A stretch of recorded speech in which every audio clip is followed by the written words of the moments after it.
Frères et sœurs, shalom. Nous célébrons aujourd'hui le 12e dimanche du temps ordinaire dans l'année liturgique A. Les lectures d'aujourd'hui nous font découvrir deux choses mises en évidence. La première des choses, c'est le renforcement de l'identité chrétienne au milieu des tribulations et de contradictions de ce monde, de notre société. Et la deuxième chose, c'est la primauté de l'autorité divine sur toutes les régulations qui nous sont proposées par la société, par notre nation.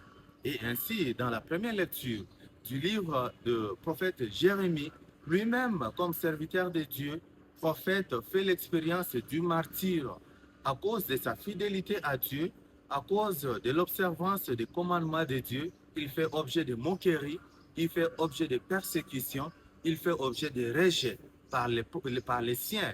Et finalement, qu'est-ce qu'il faut adopter comme attitude? Faut-il résigner de son identité de prophète, de son identité de fidèle à Dieu, ou il faut continuer même au milieu des contradictions?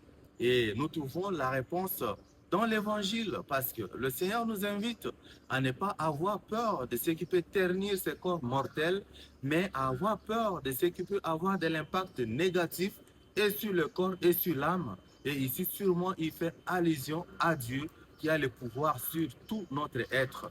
Et ainsi, est-ce que le Seigneur nous invite à désobéir les lois de notre nation, de notre société, ou à désobéir à nos autorités? Non. Et pourtant, être un chrétien, c'est être un meilleur citoyen parce que nous avons d'abord la base fondamentale de la loi divine qui nous invite à l'amour, qui nous invite à la promotion de la vie. Et ça, c'est déjà un acquis. Et finalement, les lois de notre société ne peuvent être que superposées sur cette fondation et nous serons des meilleurs citoyens. Mais toute loi qui va à l'encontre de l'autorité divine, des lois qui nous sont prescrites par Dieu lui-même, par la loi naturelle. Et finalement, cette loi-là ne tient pas pour les chrétiens. Et il faut faire face de ces contradictions, parfois savoir dire non, ça ne colle pas avec ma logique de chrétien. Est-ce que, pour autant qu'on est chrétien, il faut céder à la corruption dans son pays?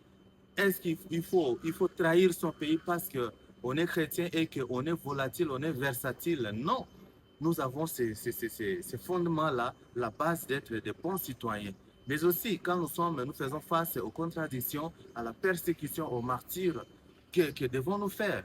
Le Seigneur nous assure aujourd'hui. C'est la confiance, la foi en lui et être convaincu du bien que nous sommes en train de faire.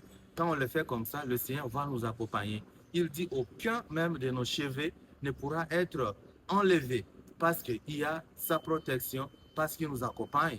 Mais cela n'épargne pas notre corps mortel d'être affecté. Mais donnons de l'importance à notre âme. On ne cherche pas le martyr, mais on vit le martyr. Nous ne sommes pas invités à nous sacrifier devant des pièges où nous pouvons trouver la mort. Non. Mais si nous sommes convaincus de ce que nous faisons, le bien que nous faisons, en suivant les vertus chrétiennes, et que la persécution nous trouve dans cette logique, bienheureux sommes-nous. Nous ne devons pas céder devant le mal, mais nous devons observer et obéir à Dieu, obéir aussi aux lois de notre nation. Que le Seigneur vous bénisse en ce dimanche, que vous soyez des chrétiens modèles qui n'ont pas peur de ce qui peut bousculer ici et là, mais qui sont convaincus de leur foi et qui peuvent faire face aux contradictions qui n'honorent pas leur image de chrétiens. Amen.